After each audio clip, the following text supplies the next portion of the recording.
This area is very important because on your clinical simulation examination, usually they will give you two pediatric diseases. They will give you two neonatal diseases. And then they will give you, I think, 4 COPD patients and other things. Okay? So this is one of the things that you may get for a pediatric patient, epiglottitis. Okay? So epiglottitis is inflammatory disease that affects the epiglottis and other tissues around it. Okay? It is caused by a bacteria named Haemophilus influenza. Haemophilus influenza is the bacteria that causes epiglottitis. And it is an acute problem. It's like all of a sudden, okay, they will start swelling up above their airway. Okay? So it's all of a sudden, epiglottitis all of a sudden. So it requires immediate diagnosis and treatment because that swelling can occlude your airway. It can occlude your airway. So we have to act immediately. Okay? And usually you need to remember that the immediate treatment for it is intubation. You have to quickly put ET tube through the airway before the swelling occludes it.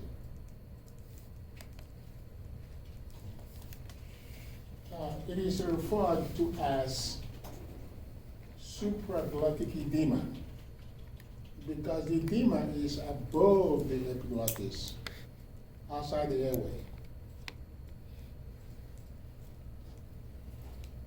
It is mostly associated with children 2 to 6 years of age.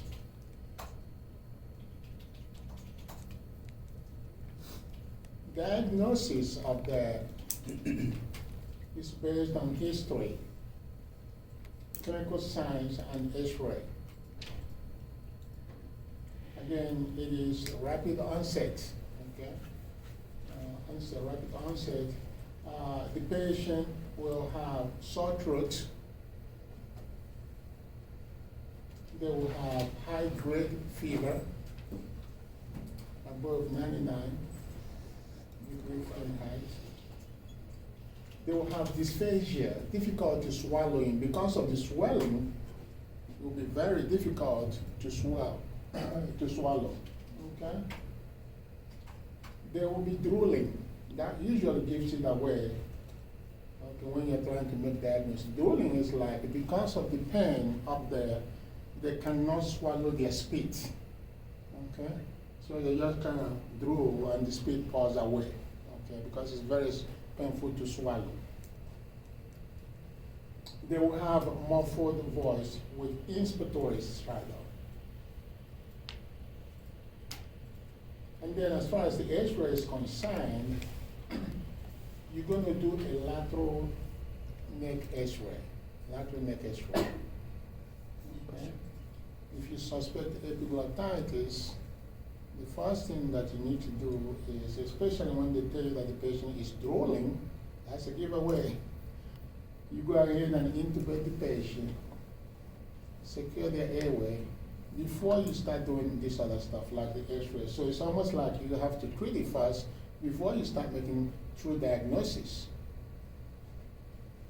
So when you take the lateral neck X-ray, what you're going to see there is like a sign of thumb print.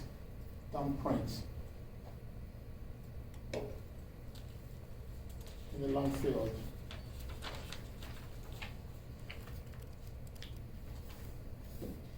So treatment, again, immediate establishment of an airway, either by intubation or tracheostomy. Now, if you know that they have epiglottitis and you're trying to intubate them, the best thing to do is to take them to the OR. Okay? Sometimes on the exam, what they use is controlled setting. Controlled setting. You take them to the OR. So if you get there and you're trying to intubate them, but the swelling is now so much that you cannot get through the airway, then you're right there to do a tracheostomy. So that's why you have to take them to a controlled setting. Okay? So you'll be able to treat them right away if you can't intubate them. And another thing that I want to tell you about that I don't have here is when they have epiglottitis, you don't want to put anything in their mouth, okay, like a tongue blade, because if you put something at the back of their mouth, that causes the swelling to get bigger. Okay, so you want to avoid putting anything in their mouth. You cannot take their temperature through their mouth. You cannot do oral temp, but you can do a tympanic.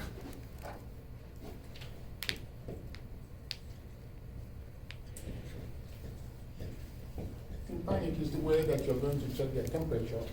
Of course, if they have high-grade fever, then that will also tend to confirm that. But nothing inside their mouth, because that will aggravate the swelling. You're going to do CPT to remove accumulated secretions. Antibiotics for the bacteria, Haemophilus influenza. Sedation with drugs that will not cause respiratory depression. Heated, humidified oxygen. So like I said, now, in most cases, they may have epiglottitis, but they don't have respiratory failure. But you still need to intubate them. Once you intubate them, you put them on oxygen therapy, like the TPs. Okay, put them on oxygen therapy, and then down the line,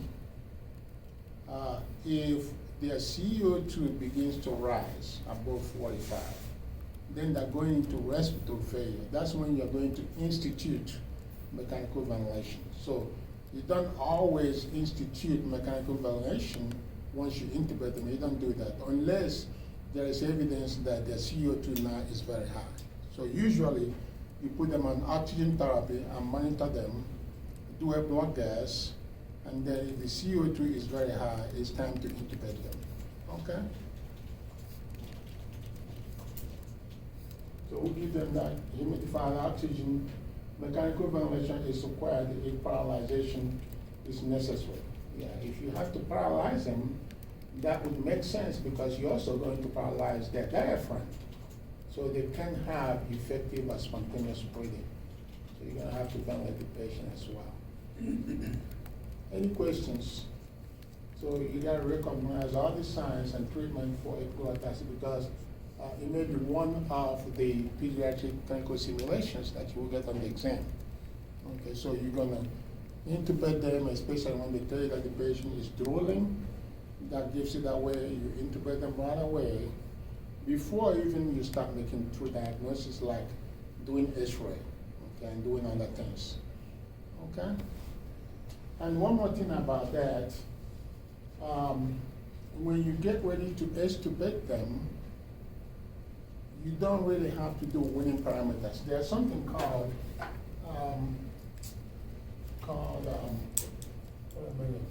disconnection from the vent and winning. Now, the word disconnection is used when a patient does not have any disease that is inside the lungs. You don't have a lung disease, okay? No, if somebody overdoses on a drug, there's nothing wrong with their lungs. When they come to the emergency room, I'll give them an antidote to reverse the effect of the drug, and then they wake up, I'll just yank the ET tube out. They should do fine, but because there's nothing wrong with their lungs. The same thing with epiglottitis. It's not inside the lungs, it's outside the lungs, above the vocal cords. So we are mainly concerned with decreasing the swelling. When the swelling goes down, we can yank the ET tube out. We don't have to wean them. Weaning is gradual withdrawal of mechanical support. Gradual withdrawal of mechanical support. Disconnection is like they're fine. Okay, so that's the way we do epiglottitis. But before you pull the ET tube out, here's the ET tube. There's the cuff here. There's something they call the God, what's the name for it? But basically, what that means is that before you extubate them, you're gonna see whether it's leak around the cuff. You're gonna feel and see if there is any air leaking around the cuff, coming out through the mouth. If there is, then that means that the swelling has gone down. Okay, that's why all of a sudden you have that space where the air can escape from. But now, if you do the air leak test and there's no air coming out through the mouth going around the cuff, it means that you still have some swelling there. You can't extubate the patient. Okay? Any questions about that? That's a leak test. That's why it's called the leak test. So no weaning, swelling has gone down. There is air leaking around the cuff, which is evidence that the swelling has gone down now. You go ahead and yank the ET tube out. Okay. They don't usually require racemic epinephrine. Not always. That because it's above the airway. Okay. I mean, you can give it, but it's not really. You're not going to get so much point about it, okay, because it's outside the airway.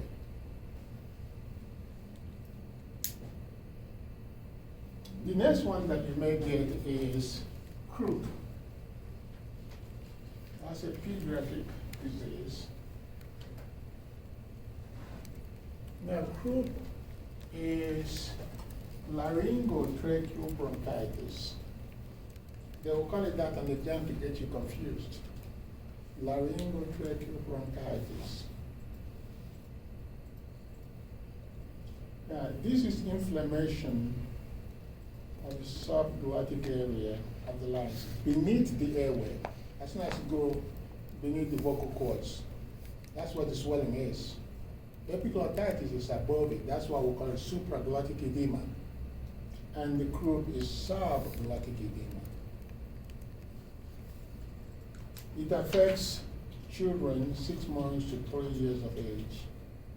Now, croup is not sudden onset. It doesn't all of a sudden happen. Okay, once you get it, you will gradually start not feeling well, you know? And then you start having the symptoms, unlike the epiglottitis that is all of a sudden. Okay? It is caused by parainfluenza virus. The virus causes the croup, bacteria causes epiglottitis. A patient may be a febrile or febrile. So that's one thing with viral infection. Usually, when you have a viral infection, you're going to have low-grade fever. When you have bacterial infection, you have high-grade fever. So they describe a patient to you that has low-grade fever, you're more like thinking about a viral infection. And they have high-grade fever, then that would be bacterial infection. The condition is usually common during the winter. Yeah, that's when children get it. During the winter period, late fall, okay. They end up in the hospital with running nose, cough a lot, they have fever, upper airway congestion, they have tight body cough. I mean, you will really feel for the baby who has this. They just don't feel good. So, Again, you do lateral neck X-ray. Lateral neck X-ray, just like you would do for epiglottitis. But the airway is so narrowed at the level of the larynx, okay, that they would describe it on X-ray like stipple, the stipple sign. Or sometimes they may say pencil or hourglass. You don't know what the hourglass looks like, right?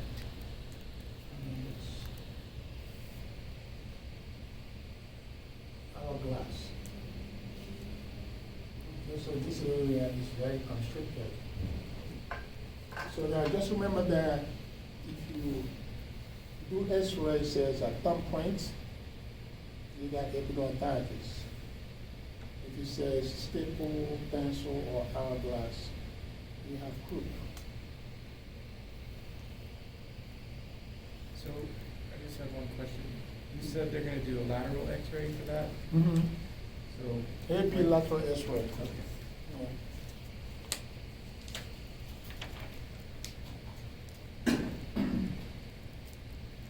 Mild cases may not require hospitalization and are treated with humidity. It's swelling. Okay, so we can have the patient breathing cool mist. Okay? And the cool mist will kind of bring the swelling down. So babies are usually put on oxycodone, some kind of aerosol therapy with mist, croup tent. Okay? Medical intervention is initiated if there are symptoms of respiratory distress. Racemic epinephrine will work on this one here because it's inside the airway. So you're going to be giving the baby racemic epinephrine. Now, if you graduate and work in the pediatric unit, you're going to be doing this a lot during the fall, especially at UNA. Quite a number of babies come in with this. Now, racemic epinephrine is an alpha drug.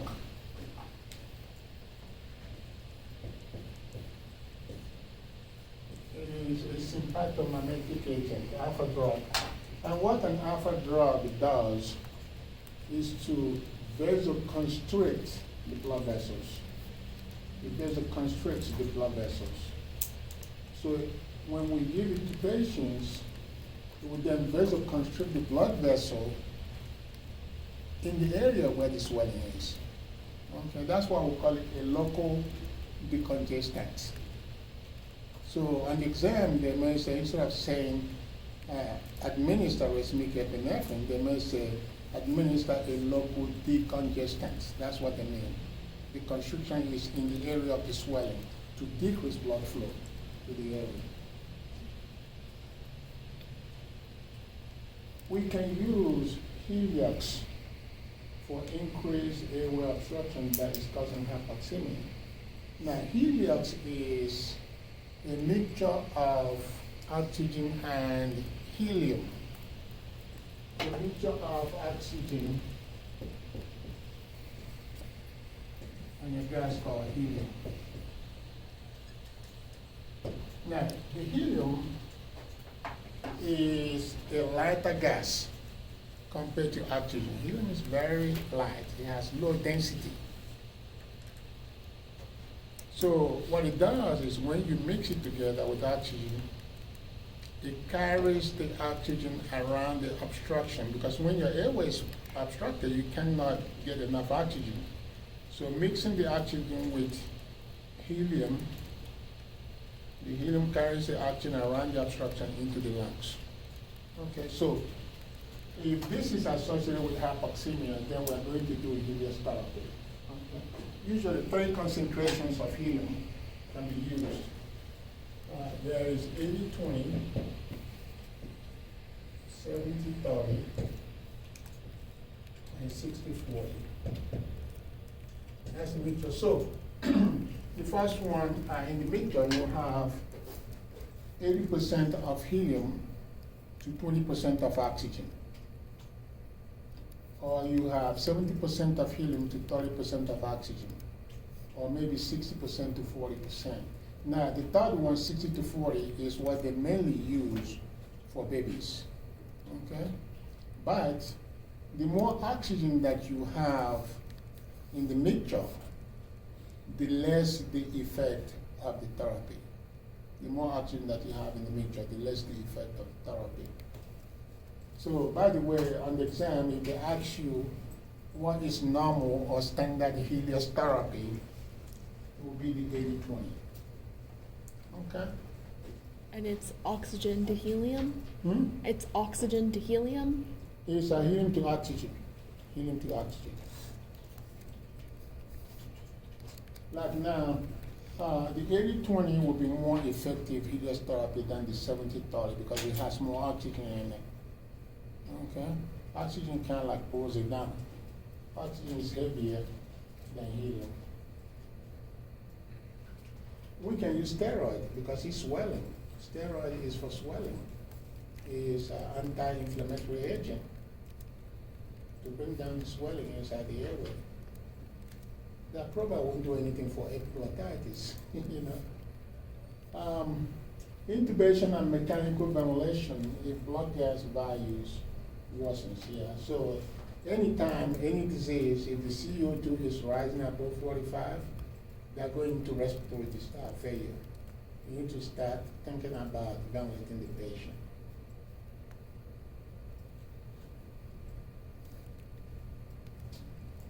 And then we have smoke inhalation. That's another one that you can get too. Almost always you get smoke inhalation.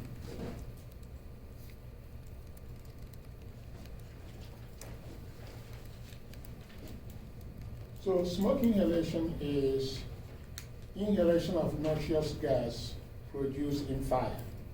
So usually if you're taking your exam and they approach you with a question that says, this guy was pulled out from a burning building, or maybe this guy, you know, had been sitting in their garage with their car running because that smoke coming out from the exhaust pipe is, you know, a noxious gas. Anything about fire. So you immediately need to start thinking about carboxyhemoglobin because it means that they may have inhaled carbon monoxide. Okay?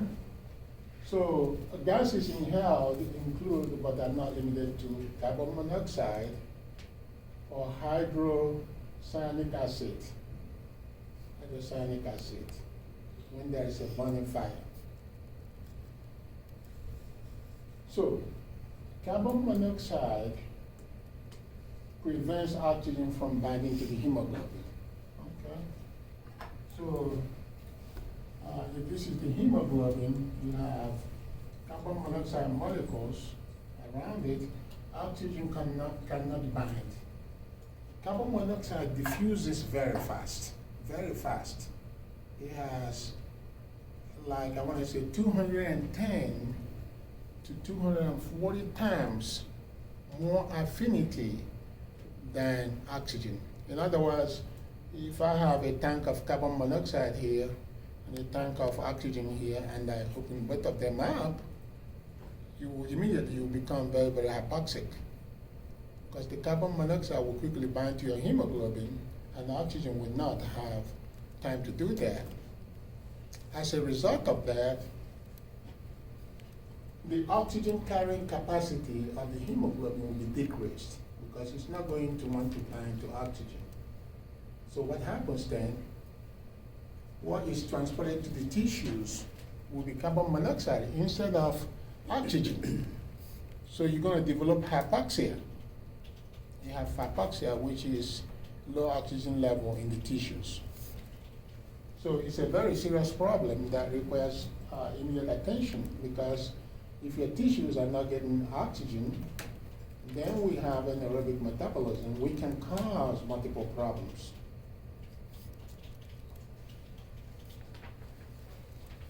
Hydrocyanic acid prevents uptake of oxygen by organs and tissues. So it's like oxygen goes there, but the tissues will not take it. It cannot diffuse into the tissues and organs.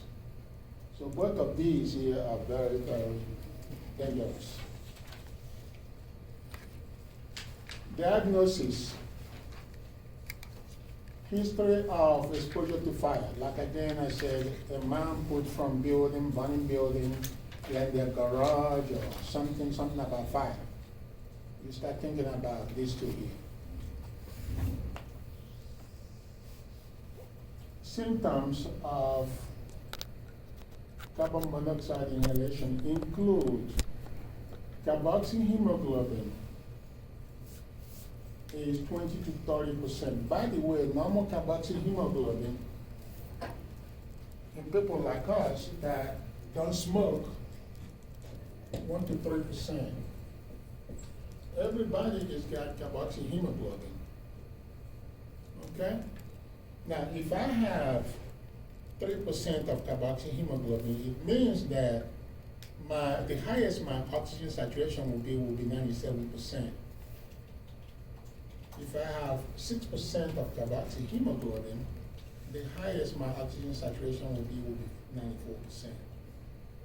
Okay, so that's why most people never will have 100% oxygen saturation. If you smoke, you can go 5 to 10% in heavy smokers, even in some cases 15%. And then what we call acceptable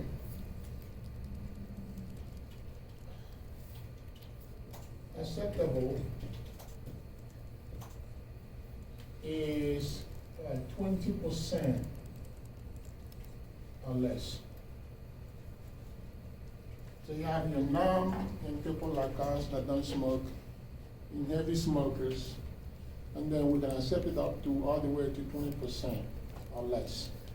If it's more than that, then that is called CO poisoning. CO poisoning. Now let me tell you this before I forget. Anytime a patient is suspected of having CO poisoning and they're in the emergency room, okay? Even before you've had chance to do any test, you put them on 100% non-rebreather first before you go and get your blood gas. So you don't have to go get your blood gas first before you come to non-rebreather. So you put them on oxygen first, then you go get your blood gas, okay? Because if they truly have carbon monoxide poisoning and you're getting blood gas, go running it and all of that, the patient will have hypoxia. By the time you come back, they may have had some damages done to their lungs. So that's why you have to put them on oxygen first. Even before you even make true diagnosis, put them on oxygen, 100% non-rebreather, and then you go do your blood gas to confirm, okay? So now, carboxyhemoglobin is 20 to 30%. The symptoms are usually headache, nausea, vomiting. It goes above 40%, you start having loss of sensorium. You will not know where you are right now, okay? Or what day it is, or who that is over there. Okay, you lose consciousness. It can also cause a comatose. ABG analysis, that's very important. You're going to get a blood gas and then you're going to run it with co-oximeter. I think I went over this before. Now, if you pick pulse oximeter, they will fail you right away. They won't have mercy on you. Let me tell you what the difference between these three is.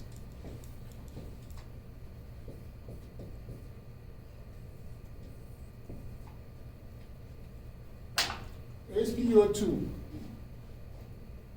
percutaneous oxygen saturation. You are measuring oxygen saturation through the skin.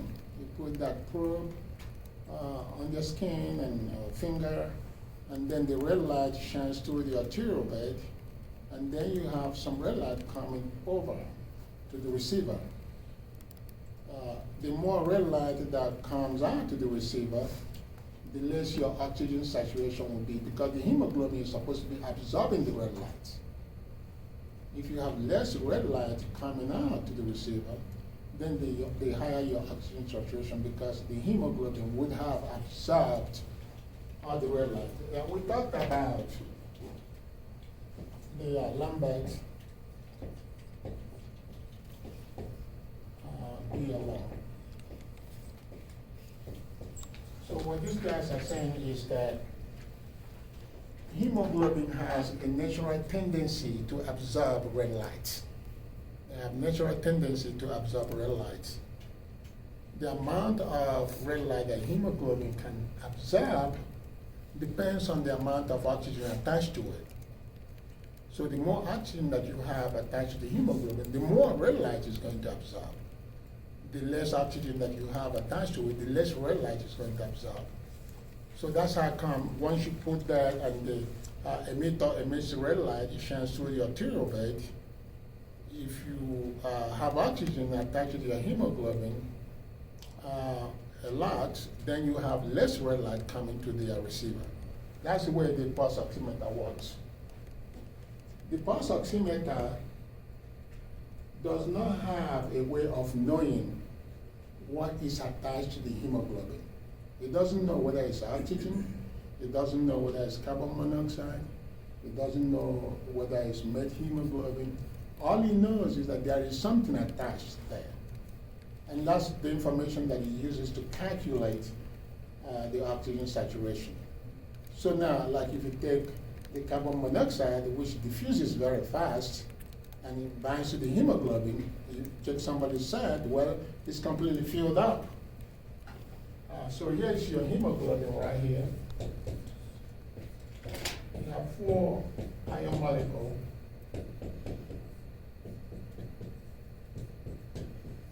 So each of these here can carry 1.34 grams of oxygen. So if you have 1.34 here, 1.34 here, 1.34 here, it's 100% saturation. So the carbon monoxide goes there and touches it here. We get 100% saturation. They reach it that way. Now, the SaO2 is arterial oxygen saturation. That is the O2 saturation that the blood gas analyzer will give to you. If you take your blood, you squirt it to the blood gas analyzer, it gives you O2 saturation. It will be the same with this. Okay? They should be the same. Because this is also measured, this is calculated as well. SaO2 is calculated. So if I run my blood gas of a patient, the blood gas of a patient who has carboxy hemoglobin to a blood gas analyzer, it's also going to be 100% because it's calculated. Something is attached to the hemoglobin. But the HbO2 is measured oxygen saturation. Measured oxygen saturation. The co-oximeter or the heme oximeter, as it may be called sometimes, heme oximeter, uses different wavelengths of light. It uses different wavelengths of light to measure what is attached to the hemoglobin. So if it is oxygen, it's going to know. If it's carbon monoxide, it's going to know. If it's methemoglobin, it's going to know because it uses different wavelength of light. So as a result of that, the only true saturation of somebody who has carbon monoxide poisoning is obtained with HbO2, heme oximeter. Okay, so what you're going to find out is, do this, it says 70%, and then this one here may say 100%. But don't even try it, but this is the true one here. Okay? So now, here's another thing about this. If it is 70%, it means that the hemoglobin is only 70% saturated. One of these doesn't have the 1.34 and part of the other one. So you cannot discontinue oxygen therapy. The PaO2, they may say 200, and the patient PaO2 is 200, but their O2 saturation is 70%. So what that means is that they have plenty of oxygen inside the plasma, but the hemoglobin is just not picking it up. It's only picking up 70%. So you cannot discontinue oxygen therapy just because the PaO2 is 200 or way above 100. Even if it's 500 and the O2 saturation is less than 90%, you still have to put them on oxygen therapy. If possible, you increase oxygen therapy. For instance, let's say that my patient was already on 100% and their O2 saturation is 70% with a PaO2 of 220. I will add PEEP. If the patient is already on PEEP, I will increase PEEP as long as they don't have any complications associated with PEEP. So have that in mind, okay? Never you discontinue oxygen therapy until that O2 saturation goes above 95%. Because then it would mean that the hemoglobin now is picking up most of the oxygen, okay? And taking it down to the tissues. And then also, it also means that we have successfully forced out the carbon monoxide molecules away from the hemoglobin. Any questions about that? So here's the treatment. Treatment is administration of 100% oxygen, preferably under pressure. So 100% oxygen under pressure is better because you need the pressure to force out those molecules of carbon monoxide out of the hemoglobin. Okay, so now how are we going to deliver the 100% oxygen? We can do 100% non-rebreather device. Make sure it's tight enough so let's say it's entrained. Okay? I love one question that they will ask on the exam. They may ask you, well, a patient just arrived in the ER, suspected of having carbon monoxide poisoning. What would you do immediately? That's the one thing. Well, immediately I can grab a non-rebreather device and put on them. That would take me, it will only take me a few minutes. But now, immediately, you cannot just take them to a hyperbaric chamber, which is another treatment for carbon monoxide poisoning.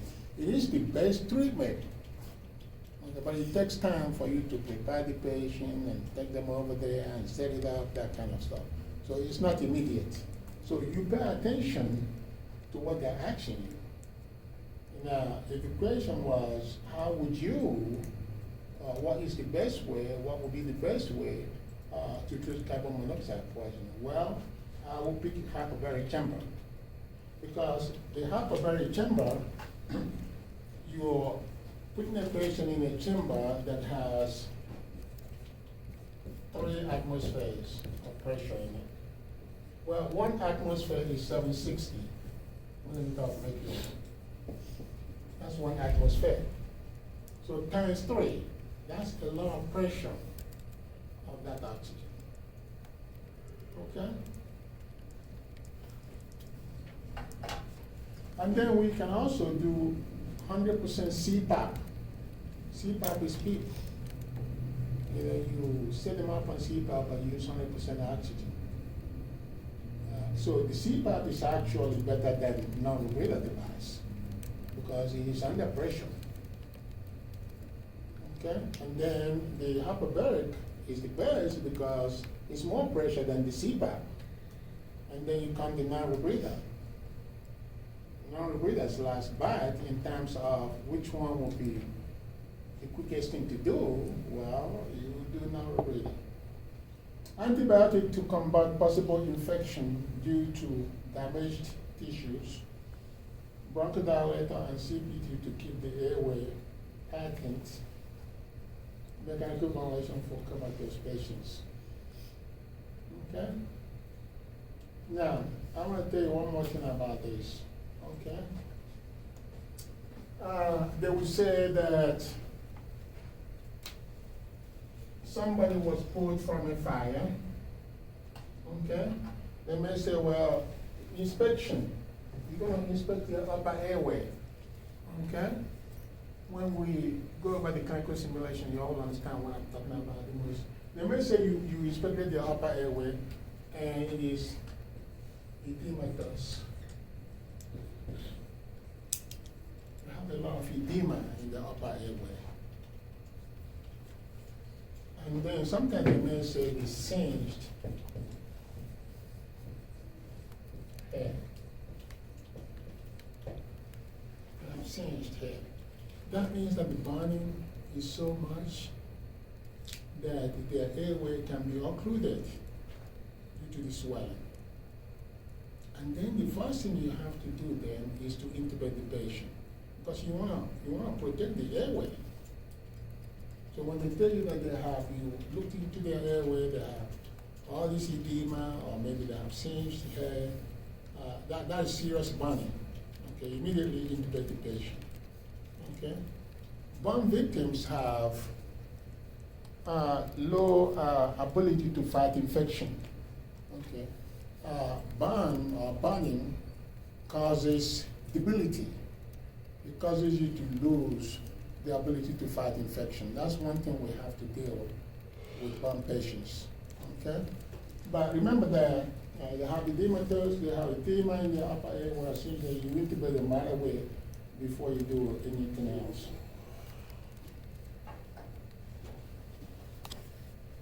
And then the next one is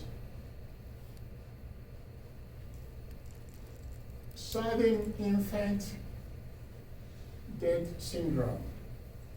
This is where a baby all of a sudden dies. They stop breathing. They stop breathing. All of a sudden, they just die. No history of illness. You just find them dead. Nobody actually knows what causes that. There have been some things that have been attributed to causing SIDS, but still up to today, no one actually knows. Morbidity and mortality are high in children less than 1 year of age. The normal event in SID is quiet cessation of breathing during sleep. SIDS normally hits at night and during the winter period. Diagnosis is based on autopsy, which actually doesn't reveal any cogent reason for their death. I mean, it's like, what happened here? It doesn't show anything, really. These are some of the things that the American Academy of Pediatrics, American Academy of Pediatrics has recommended that we do to reduce the incidence of SIDS. You have to avoid the baby being in a prone position, so meaning that they'll be lying on their stomach. Probably their mother with their head there to come get air. So don't put your baby that way. Avoid the use of natural fiber mattresses. Maybe they're inhaling something. The fibers, they're inhaling the fibers. Avoid swaddling. Swaddling is like wrapping them up, you know, like you can get a baby and then kind of wrap it up with blankets. And so you avoid that. Avoid the use of excess heat in the bedroom. Okay. Excess heat can cause that. There is a study that was done long ago that showed that babies don't tolerate excess heat. Okay, so that may be one thing that may cause them to die.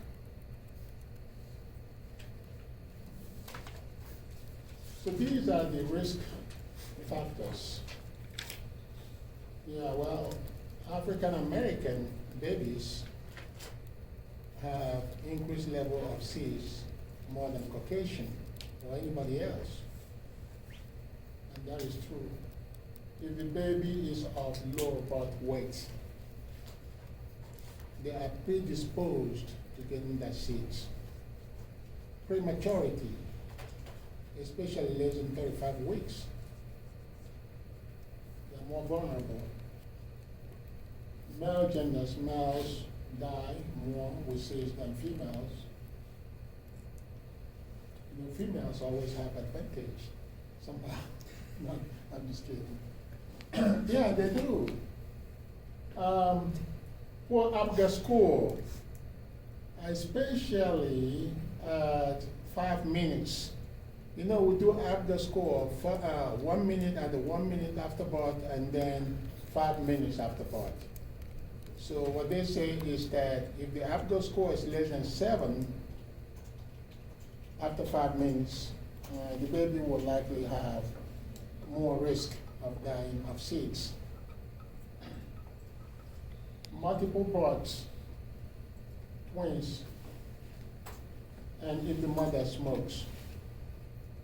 The mother smokes.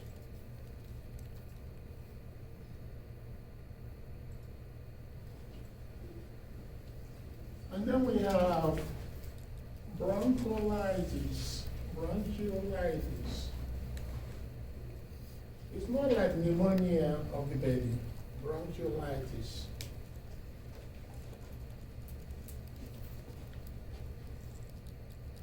It is caused by a virus. It is a viral infection. Again, babies tend to get this around the winter period, late fall. Morbidity and mortality are high in children less than 6 months of age. 75% cases of bronchiolitis are caused by respiratory syncytial virus.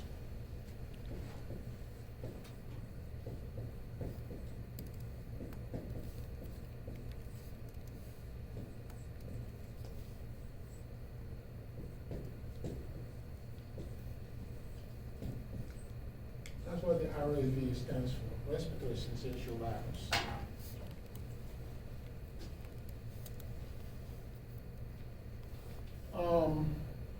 Other viruses can cause it too. There is a influenza virus can cause it. Adenovirus, rhinovirus, mycoplasma pneumonia virus. It's very contagious. Now, if a baby has this, before you go in to treat the baby, you're going to have to put on your gown, put on your gloves, wear your mask, if you work in the pediatric unit. And once you get it, if you get it in there while you're in there, immediately you come out the door, you start feeling bad. Trust me. You know, it's almost like automatic, very, very contagious. You will start having fever and all kinds of stuff. Because I used to work with pediatric patients, you know. But one thing with the baby unit is, if you work in the baby unit, you don't get as many patients as you would get if you were working with an adult, because babies, it takes more time. It takes more time, especially when you have sick babies. It's almost like you're going to have to gown up and put on your mask and do reverse isolation. Okay, so not only is the baby going to infect you, but you're going to protect yourself so that you don't infect the baby. That's called reverse isolation.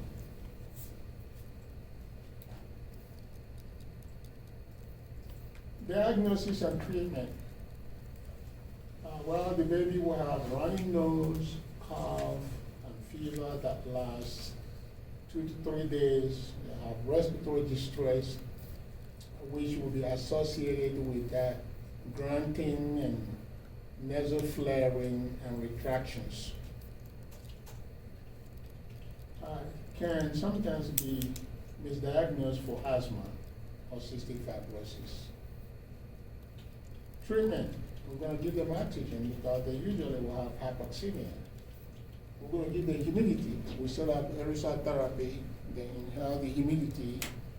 That helps to loosen up the secretions so they are less congested. Spit out, you suction them with Bob syringe or whatever, a small suction catheter to keep their airways open. We can do ribavirin. Ribavirin is an antiviral agent. Not a whole lot of people now do ribavirin, but it's still out there. It's still being asked on the body exam. Okay, so that is specifically good for this kind of infection. And then there is a special type of nebulizer that we use to deliver ribavirin. Now, by the way, ribavirin is also called Virozole.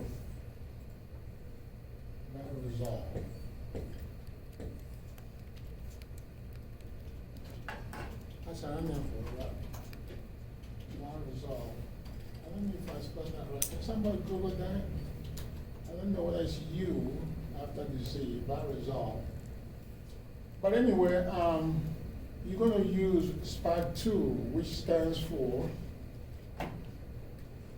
small particle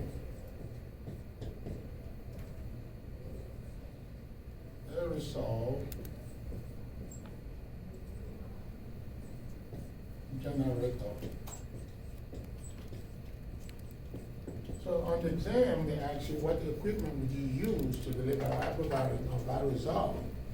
You're going to use the SPAD2, small particle aerosol generator. Alexa, did I spell it right? Yes, Google Virozole. It's with an A. Approved. V-I-R-A. The rest is right. V-I-R-A. Like that. Yep. Okay, And then that's right. thank you. Thank you. All right. Ribavirin has a lot of side effects. It's almost like the baby, you and the baby have to be isolated for that treatment. You go into the room, you close the door, you close the curtain, because if somebody else inhales the Virozole, they can get sick from it. Okay? If you, the therapist, inhales the Virozole, you can get sick from it. So it's kind of like isolation. The baby's usually put on isolation, and you just go in there and do, down or put on your gloves and that kind of stuff. We can give the baby bronchodilators if they're wheezing. Okay? And then mechanical ventilation if there is respiratory failure.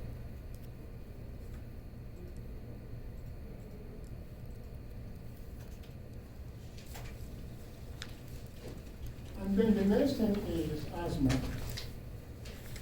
Asthma is reactive airway disease.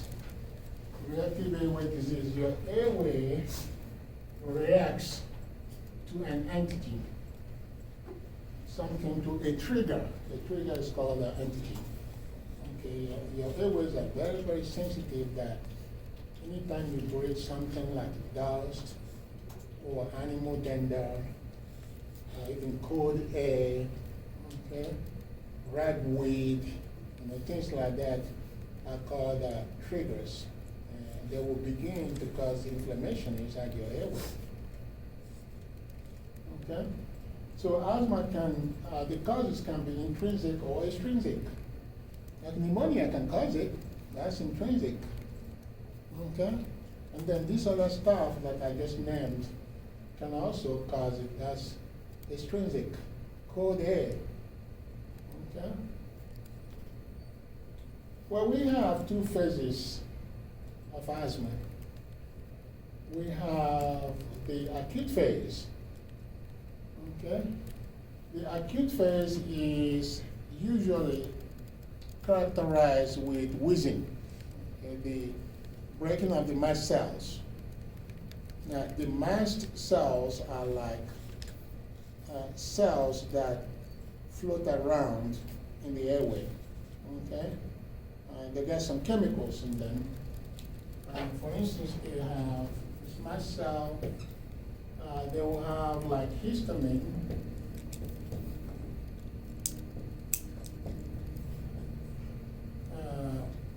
prostaglandin,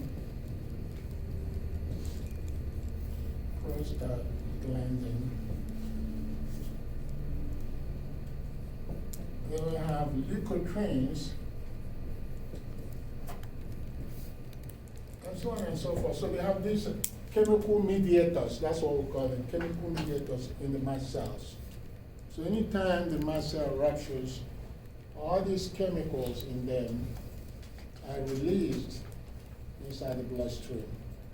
And then some of them will cause wheezing, bronchoconstriction. Some of them may cause swelling in the airway.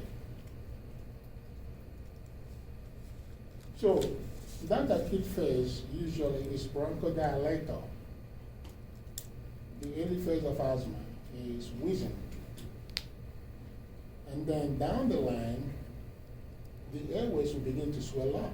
That's the second phase, or late phase of asthma.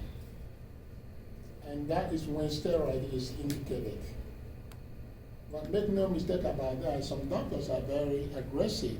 Somebody comes in with asthma, they may go ahead and order bronchodilator and then order like Advair or fluticasone, Flovent. They want to start treating the inflammation right away before it gets out of hand. You have plenty of doctors that do that. Okay? So, airflow resistance and walker breathing increase leading to VQ mismatches. They have increased walker breathing owing to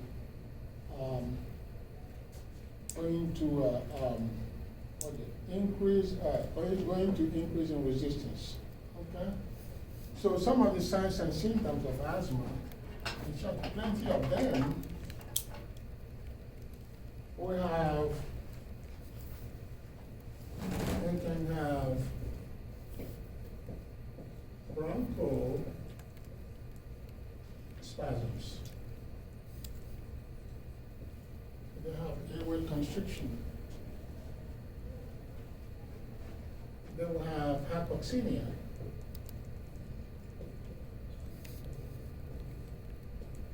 They usually get hypoxemia, and then they end up in respiratory alkalosis. That's the first sign, the early phase.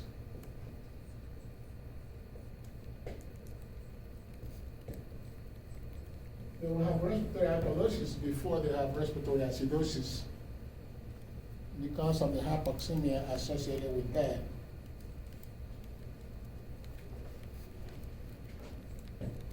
There'll be a lot of cough going on, coughing going on.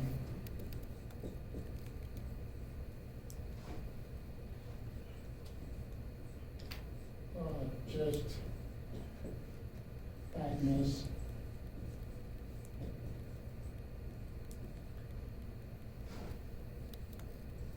Increased secretions. So the list goes on and on. Okay, but I want you to remember that acute phase, they usually have hypoxemia associated with it, and as a result of that, them trying to get very fast to get more oxygen, they go into respiratory alkalosis. That's the acute phase. Okay? And then we need to give them oxygen, we need to give them breathing treatment. And then if they go into the late phase, the airways are swelling up, they may end up in respiratory failure. Any questions about that? Can you go back? Intrinsic is, so extrinsic is cold air? Yeah, extrinsic is like cold air, animal dander, ragweed, anything on the outside, okay? What do they call it? Is the feather of birds, feather, Down? and that kind of stuff, right? So that will cause it. But now intrinsic is usually when you have something inside, like pneumonia can cause it. Any disease inside that can cause it. Okay? So mainly, we give bronchodilators to them. And then we have cystic fibrosis. Now, cystic fibrosis is one of the seabeds. It's an obstructive disease. It is hereditary in nature. But now, the main thing is, in cystic fibrosis is that there is decreased sodium transport. The sodium is not transported well. As a result of that, there is increased level of sodium in this group of patients. If you take their sweat and you taste it, it tastes very salty.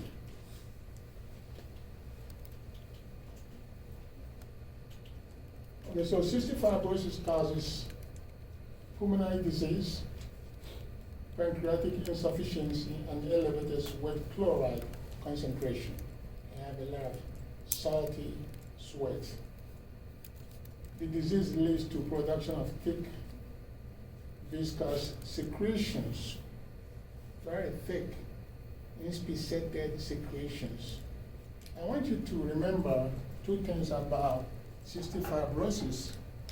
Here is Danese alpha.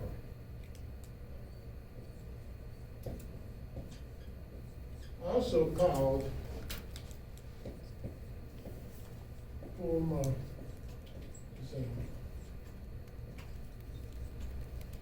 that is the best mucolytic for patients that have cystic fibrosis. You know that this group of patients have infection upon infection, recurrent infection. As a result of all the secretion that they're producing, their airway cannot rid of it. The secretions stay in there and ripen and develop into bacteria. So they always have a lot of infection. But the Danese alpha has been proven to be a drug that improves the pulmonary function of that group of patients, Danese alpha. Because the reason that they have so much secretions is that the white blood cells fight the infection. Okay, so once the white blood cells fight the infection, they die because of so much infection. And that's what makes their secretion very, very thick. So you gotta remember that. Now, with that said, it doesn't mean that a patient with cystic fibrosis cannot have any other type of mucolytic agent. There is mucomist.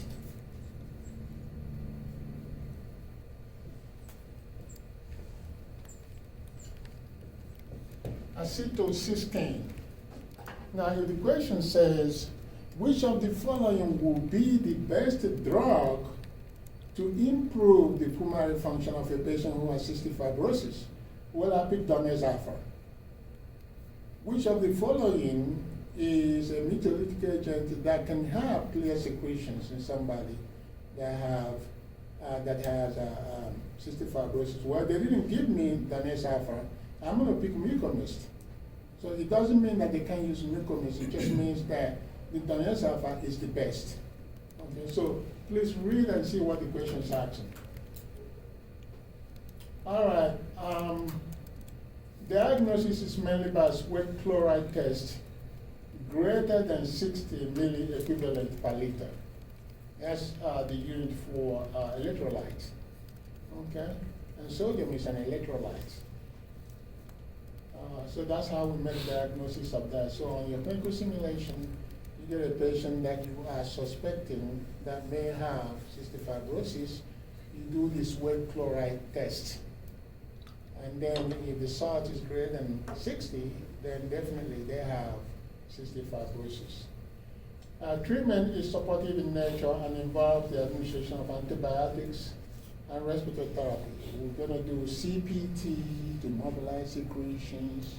We're going to make sure that hypoxemia is not developing as a result of the secretions. We're going to make sure that we keep them ventilated well. So all that we do is supportive therapy from the respiratory standpoint. Okay? And if you have cystic fibrosis, you have cystic fibrosis. It cannot be cured. But you will treat it and you can live with it.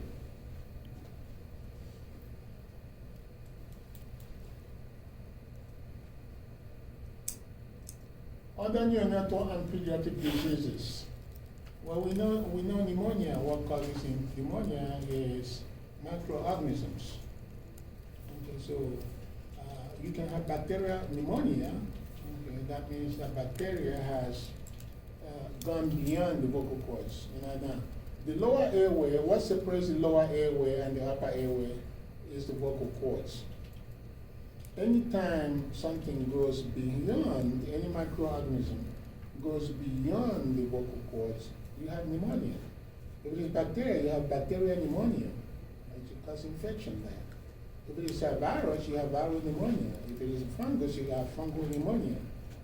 And so pneumonia is simply infection in the lungs. Okay? A microorganism has crossed into the airway. Neuromuscular diseases. Well, we have the Guillain-Barré syndrome. That's one of them, Guillain-Barré syndrome. This is an ascending neuromuscular disease. Okay, ascending neuromuscular disease begins from the leg and it goes up. Muscle weakness, muscle weakness.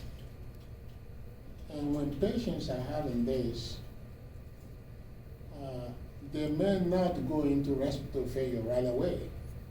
Okay, they are beginning to have muscle weakness. They come into the hospital. We're going to check their vital capacity. We're going to check their MEEP. Okay? Now, if they have normal vital capacity, meaning that they have one that is greater than 10 mils per kg, it means that the weakness has not affected their respiratory muscles. They can breathe effectively, spontaneously, and get adequate oxygen and ventilation, and be able to clear their airways of secretions. For the MEEP, if they have less than -20, the more negative it is, the more or the stronger the respiratory muscles are.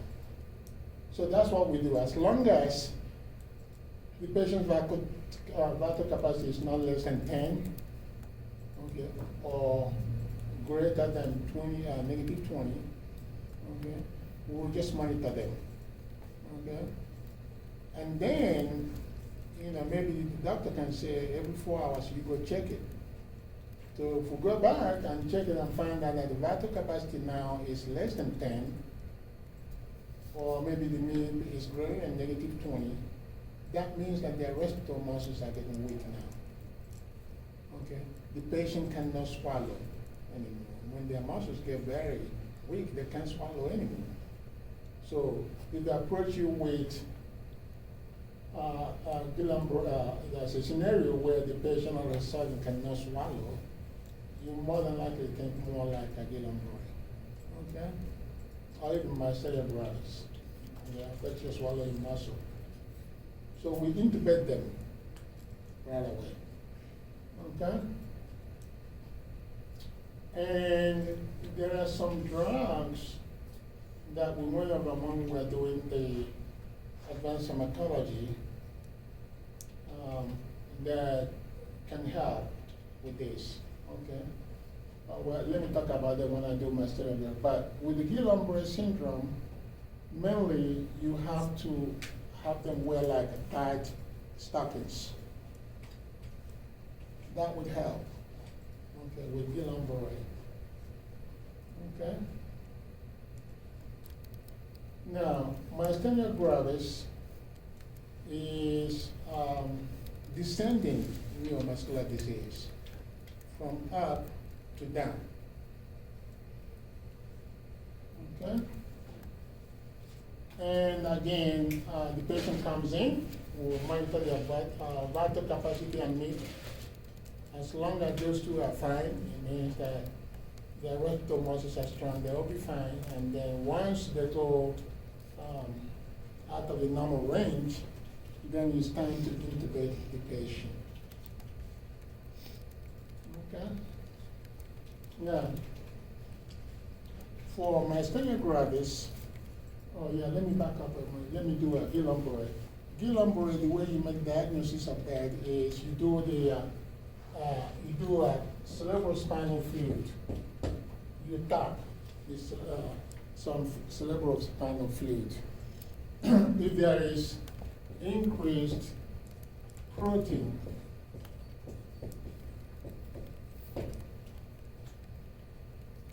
if there is increased protein in the cerebrospinal fluid, then that will mean that they have Guillain-Barré. And also, they come in with like, they will describe to you like they're having like flu-like symptoms. Flu-like symptoms. Okay? And then they will have low or white blood count. All of those, they are well prone to Guillain-Barré, especially that. That's the giveaway there. Increased protein level in the cerebrospinal fluid. For Guillain-Barré,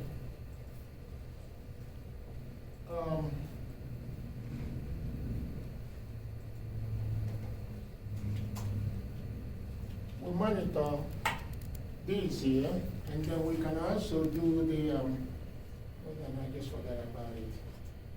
We'll do a penicillin test. The also name for that is penicillin test or Ellen. Now, you give them a drug called tensilon, and then there's another one for it, hydrophonium.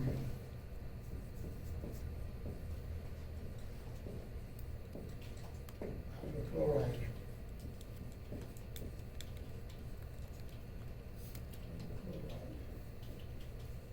So you know one of them, same thing. Hydrophonium, hydrochloride, tensilin. So hydrophonium hydrochloride is the generic name for tensilin or Elan. Those two are brand names. So we'll give them a little tensilin.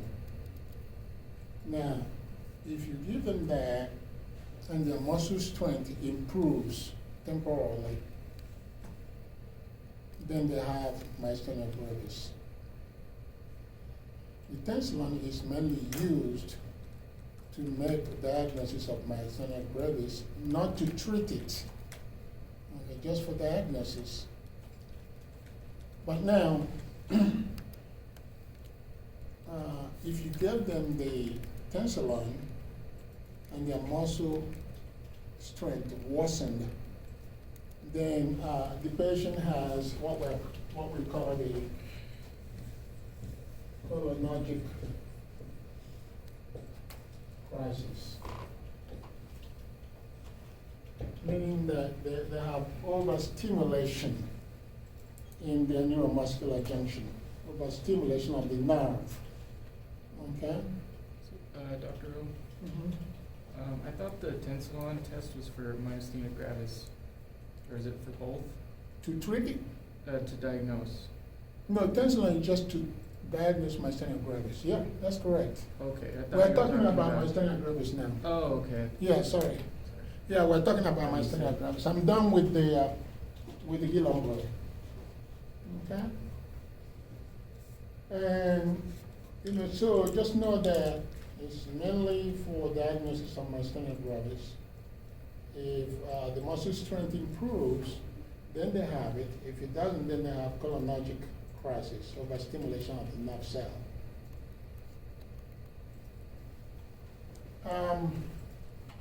As far as treatment goes, there are some drugs that we can use to treat them. We can use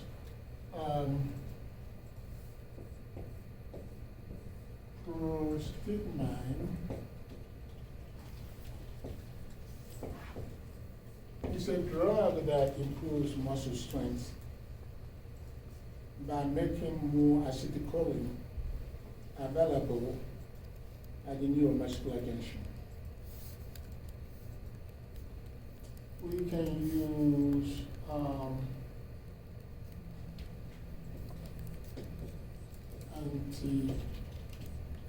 antiviral. We can use neostigmine.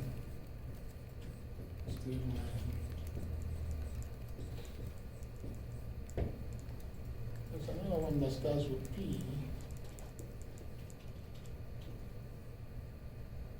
Let me not try that because I can't spell it.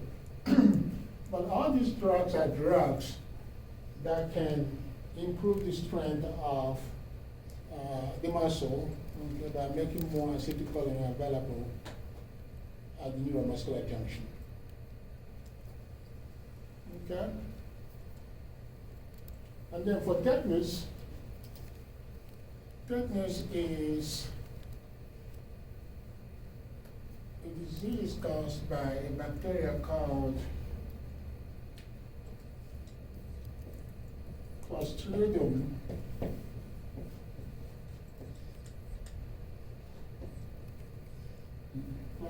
tetani.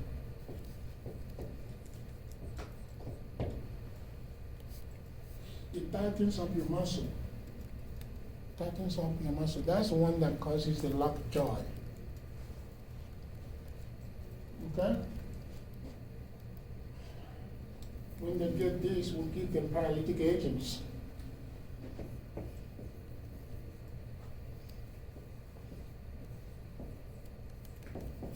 A paralytic agent will relax the muscle, because that can tighten up the muscle. This is an anaerobic organism. Anaerobic organism, so they will stay alive in the absence of oxygen. So we can give the patient oxygen and they will die. Okay. Anytime an organism is anaerobic, you expose it to oxygen, it's going to die. So usually, patient is put on 100% oxygen. And then we give them muscle relaxants.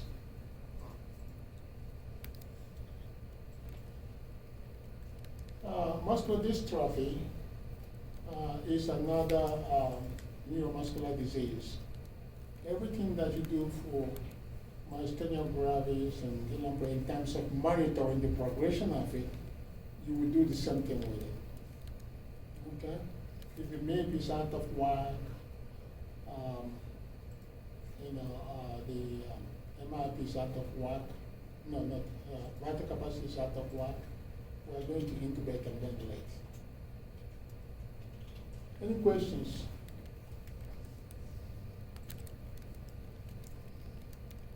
All right, so we're done with the first lecture.